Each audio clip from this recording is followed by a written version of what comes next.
Monsoon की बिगड़ी चाल ने सबकी चिंता को बढ़ा दिया है। पिछले एक हफ्ते से मॉनसून की चाल ठहर सी गई है। मौसम विभाग नहीं मान रहा है कि देश में सूखे की स्थिति आ गई है, लेकिन हालात सूखे की ओर ही इशारा कर रहे हैं। ब्रोकरेज कंपनी एडलवाइस के मुताबिक बारिश में और देरी हुई तो खाने पीने की चीजों की महंगाई बढ़ने का खतरा है। इसी मुद्दे पर बात करने के लिए हमारे साथ हैं एडलवाइस के हेड ऑफ रिसर्च विनय खट्टर और स्काई मेट सर्विसेज के सीईओ और फाउंडर जतिन सिंह। जतिन, आपसे समझना चाहेंगे, मौसम विभाग तो ये कह रहा है कि अभी तक सूखे की स्थिति नहीं है। आपके जो अनुमान है इस समय क्या बता रहे हैं? देखिए, हम लोगों ने अभी तक जो 16 अप्रैल को बोला था कि 94% पर है, हम लोग अभी उसी पर स्टिक करेंगे। लेकिन 30 को हम लोग कॉल लेंगे और 4 को हम लोग पब्लिश करेंगे। देखिए, जो जून है वो एक्सपेक्टेशन से बहुत ही खराब रहा है। माइनस आज मैं देख रहा था कि सामान्य से 41% कम है आज। ये 10 साल का सबसे खराब जून है। और अगर आप 100 साल के आंकड़े देखें तो उसमें भी ये कम है। अगर 10 जुलाई और 20 जुलाई के बीच में एक अच्छा सा रेनफॉल का ये बारिश का स्पेल भारत में उत्तर और मध्यम भारत में नहीं आता है, तब आपको सूखे और अकाल की तरफ देखना पड़ेगा। क्योंकि अगर आपके पास ऑलरेडी -41 है और आपको जुलाई भी वीक ही रहा, जो मेरे ख्याल से मध्यम और उत्तर भारत में हमने अप्रैल में ही बोल दिया था कि ये खराब रहेगा। और ये दक्षिण और ईस्ट इंडिया में ही मानसून अगर लिमिटेड रहा, तब आपको ये सोचना पड़ेगा कि शायद सूखा ही आने वाला है। क्योंकि देखिए, 16 अप्रैल जब अप्रैल में हमने देखा था तो उसमें एल नीनो को हमने बोला था कि नॉन एम्पलीफाइंग एल नीनो है, कि ये एक बार एल नीनो पीक करके कम हो जाएगा। पर अगर आप अभी सारे आंकड़े देखें तो ये बहुत ही स्टीप एल नीनो बन चुका है। पिछली बार ऐसा 2009 में हुआ था। तो यानी सूखे की चिंता काफी बड़ी चिंता है। आपसे जानना चाहता हूं विनय, क्या आप भी जतिन की बात से सहमत हैं? आपको लगता है कि अगर 10 और 20 तारीख के बीच में जुलाई में बारिश का हाल ऐसा ही रहा तो शायद सूखा डिक्लेयर करना पड़ेगा, बोलना पड़ेगा कि सूखा? जी हाँ, हमारी भी इस बात में सहमति है। अभी तक अगर हम IMD का डेटा देखें तो रेनफॉल पूरे देश में ही बहुत ज्यादा कम रहा है। एवरेज इज 40% एंड इसमें ज्योग्राफिकल स्प्रेड बहुत है। जैसे साउथ में और नॉर्थ ईस्ट के अंदर दोनों में सिर्फ 28% का डेफिसिट है, बट सेंट्रल पार्ट में सबसे ज्यादा डेफिसिट है एंड नॉर्थ वेस्ट में भी बहुत डेफिसिट है। पर इसके बाद एक और चीज के ऊपर जहां पे ध्यान देने की जरूरत है कि इस समय जब मानसून पीरियड स्टार्ट हुआ, उससे पहले देश में वाटर रिजर्वायर्स और रिवर्स की स्टेट क्या थी। अगर हम ये पिछले 10 या 15 साल का डेटा देखें तो इस साल वाटर रिजर्वायर्स काफी हेल्दी स्टेट में थे, चाहे वो गंगा के रिजर्वायर्स थे या सेंट्रल इंडिया में थे।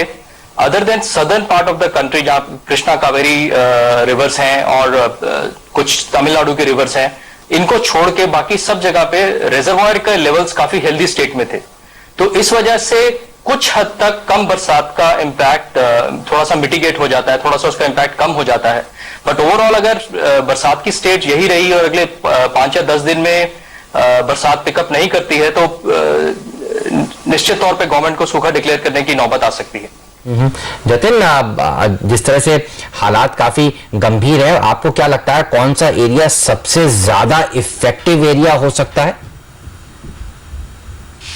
मध्य प्रदेश, राजस्थान, पंजाब, हरियाणा, पश्चिम यूपी, मध्य महाराष्ट्र, मराठवाड़ा या गुजरात, सौराष्ट्र, कच्छ, ये सारे इलाके।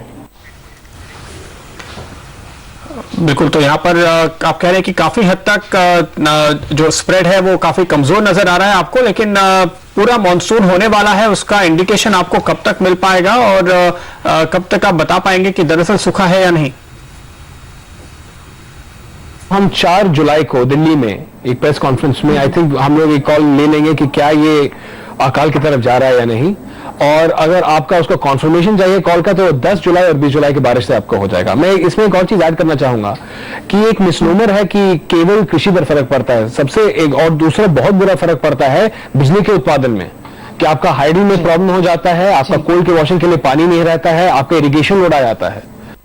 विनय, जिस तरह से फिर स्थिति इतनी गंभीर है तो किस तरह के कदम उठाने की जरूरत है? क्योंकि एक तरफ तो सरकार कह रही है उनके पास पर्याप्त अनाज के भंडार हैं, दूसरी तरफ हम ये भी देख रहे हैं कि सब्जियों के दाम बढ़ते जा रहे हैं। सरकार को प्रोएक्टिवली काम करना होगा, सरकार काम करती हुई दिख भी रही है, लेकिन दाम बढ़ते जा रहे हैं और तेजी से काम करना होगा। कौन से वो स्टेप्स हैं जो सरकार को लेने चाहिए तुरंत?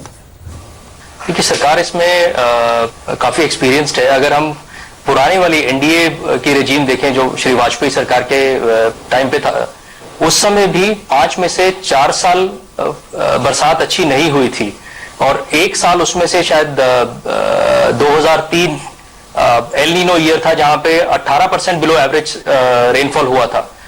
एंड अगर हम उस समय का वाजपेयी सरकार का परफॉर्मेंस देखें तो उन्होंने इन्फ्लेशन बहुत अच्छे से कंट्रोल किया था by releasing food grains and eventually controlling the vegetable and food supplies। बहुत अच्छे से उन्होंने कंट्रोल किया था जिसकी वजह से इन्फ्लेशन कंट्रोल में रहा था। पर उस समय एग्री सेक्टर में बहुत पेन आया था। इस बार जो भी मोदी सरकार के एक्शंस देख रहे हैं, इन्होंने काफी सारे स्टेप्स लिए हैं। पहला अनियन एंड पोटैटो एक्सपोर्ट्स दोनों के ऊपर ही अभी तकरीबन एक किस्म से बैन कहा जा सकता है। मिनिमम एक्सपोर्ट प्राइस डिक्लेयर कर दिया जो कि बहुत ज्यादा है, जिसकी वजह से ये एक्सपोर्ट्स प्रैक्टिकली बंद हो जाएंगे। इससे लोकल डोमेस्टिक सप्लाई पे फर्क पड़ेगा। अगर हम सोइंग की बात देखें, इस समय सोइंग पूरे इंडिया में बहुत कम है और जो बड़ा इंपैक्ट आ रहा है वो ऑयल सीड्स में आ रहा है, जहां पे almost 80% below last year same period average के से बिलो सोइंग है। बाकी की भी काफी बड़ा एक इंपोर्ट एरिया भी है हमारा, जहां पे हम ज्यादातर एडिबल ऑयल इंपोर्ट कर रहे हैं। आपको लगता है कि इस सेगमेंट की महंगाई बढ़ेगी, फूड इन्फ्लेशन ओवरऑल बढ़ेगी? फूड इन्फ्लेशन पे कुछ ना कुछ इंपैक्ट अगर आ सकता है, बट ये समय ही बताएगा। बिकॉज इसके अंदर मोदी सरकार कैसे कैसे फूड ग्रेन्स के स्टॉक्स रिलीज करती है वो एक बड़ा इंपॉर्टेंट फैक्टर रहेगा। एंड वेजिटेबल वगैरह बहुत सारी चीजें। आपकी हाउस कॉल क्या है? क्या इस सूखे की स्थिति से इन्फ्लेशन आगे जाकर बढ़ेगी या नहीं? इस समय कुछ भी कहना मुश्किल है, बिकॉज जून के महीने में सिर्फ 15% बरसात होती है as compare to the entire monsoon period. तो ये इस पे क्लियर विजिबिलिटी अगले 10 से 15 दिन में ही आ पाएगी, जिसके बाद ये हाउस कॉल क्लियर होगी कि इन्फ्लेशन पे इस पे इसका कितना इंपैक्ट आ सकता है। इस समय बहुत मार्जिनल इंपैक्ट लग रहा है। विनय, ये भी बताइए, आप कह रहे हैं एल नीनो जो है उसका पूरा असर कब तक देखने को मिलेगा भारत में? क्योंकि कई बार ये भी कहते हैं कि एल नीनो की वजह से जो सूखा है वो शायद आगे चलकर देर से पड़ता हुआ नजर आए। तब तक मतलब मिक्स सी रिपोर्ट्स आती हैं बाजार में। कुछ लोग ऐसा मानते हैं कि शायद एल नीनो का इम्पैक्ट तुरंत तत्काल प्रभाव से नहीं पड़ता हुआ दिखेगा। आपका क्या मानना है? जो हम लोग आईएमडी के ऑफिशियल्स और बाकी मेट डिपार्टमेंट के ऑफिशियल्स के साथ बात कर रहे हैं, हमारा सेंस है कि एल नीनो का इम्पैक्ट सितंबर में होगा। और इस समय असेसमेंट ये है कि ये एक वीकनिंग एल नीनो है। एल नीनो की होने की प्रोबेबिलिटी कुछ कम हो रही है। पहले इसका 70% प्रोबेबिलिटी था, एज पर लेटेस्ट एस्टिमेट ये शायद अभी 60% प्रोबेबिलिटी ही रह गया है। एंड अगर अगेन बरसात के हिसाब से देखें, जुलाई एंड अगस्त में मेजॉरिटी ऑफ रेनफॉल इंडिया में हो जाता है। तो एल नीनो का इंपैक्ट अगर ये सितंबर में होता और वीकनिंग इंपैक्ट है तो शायद रिलेटिवली कम रहेगा। बट उसके बावजूद सूखे का इंपैक्ट इस समय ज्यादा एक चिंता की बात बनी हुई है। और अगर 10 दिन में बरसात नहीं होती है तो इसका इंपैक्ट बहुत खराब हो सकता है। विनय, आखिरी सवाल, आपके सारे क्लाइंट्स भी आपसे पूछ रहे होंगे कि इस स्थिति को देखते हुए बाजार पे कितना असर आएगा, आप क्या राय दे रहे हैं उन्हें? देखिए, इसमें 2 या 3 चीजें हैं। पहला है कि खराब मॉनसून का नॉर्मली बाजार पे कितना असर रहता है। अगर हिस्टोरिकली देखा जाए, शॉर्ट टर्म इंपैक्ट इसका जरूर आता है, बिकॉज इससे रूरल डिमांड एंड बाकी काफी चीजों पे असर पड़ता है जो एक नेगेटिव असर होता है। But over a longer period of time इसका इंपैक्ट मिटिगेटेड रहता है। बाकी के इकोनॉमिक फैक्टर्स ज्यादा डोमिनेंट रोल प्ले करने लगते हैं over longer periods of time. So ये एक बात है। दूसरा, इस समय हमने देखा है कि एक बहुत बड़ी रैली ऑलरेडी आ चुकी है, स्पेशली मोदी सरकार के ओथ लेने के बाद और उस समय से, जिसकी वजह से बाजार एनीवे थोड़े से टाइम तक रेंज बाउंड रह सकता है, स्टैग्नेंट रह सकता है। एंड हमें नहीं भूलना चाहिए कि अर्ली जुलाई के अंदर बजट की अनाउंसमेंट होनी है, जो कि एक बहुत बड़ा वेक्टर रहेगा बाजार को फर्दर डायरेक्शन देने के लिए। बजट और मॉनसून में से क्या ज्यादा इंपॉर्टेंट है? देखिए, ये एक सुपर बजट की बात हो रही है जिसमें बहुत सारे स्ट्रक्चरल आइडिया, स्ट्रक्चरल रिफॉर्म्स और उन सब के इंपैक्ट की बात हो रही है। तो over the longer period of time मेरे को लगता है कि बजट का इम्पैक्ट ज्यादा रहेगा एंड कि इंडियन इकोनॉमी किस डायरेक्शन में मूव करती है और किस किस तरह की इंफ्रास्ट्रक्चर स्पेस में, मैन्युफैक्चरिंग स्पेस में, डिफेंस में किस तरह की अनाउंसमेंट्स आती हैं। चलिए, धन्यवाद विनय इस जानकारी के लिए और आज इस खास चर्चा में शामिल होने के लिए। जतिन, आपका भी बहुत बहुत धन्यवाद। चलिए बस ये चलते हैं महेश के पास।